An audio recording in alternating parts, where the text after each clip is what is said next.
My name is Katrina, and I am a car fanatic. I own a 2010 V6 Mustang. I first got my car in June of 2010 after I had graduated high school.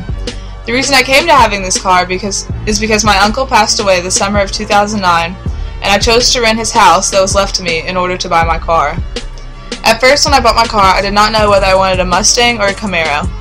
I chose the Mustang because the bright blues stepped out and represented my outgoing personality, as well as the overall specs of the Mustang over the Camaro.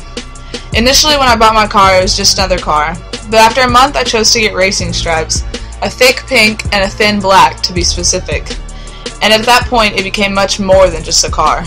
The racing stripes were the beginning of making the car unique and a representation of who I am as a person. I'm always thinking of what I can do to add to my car to give it more flavor and uniqueness. At times, there is a struggle to pay for the gas that comes with the beauty of the car, but I recently acquired a job, and that helps to pay for all the car expenses. However, the price is just a slight negative to a whole lot of positives. I love my car and the satisfaction that comes from it.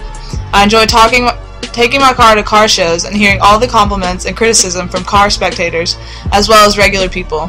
The car is almost like my outlet from life because it gives me something to look forward to as well as something else to think about.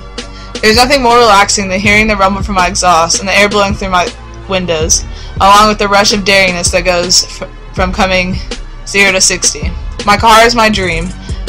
My name is Katrina, and I'm a proud Mustang owner.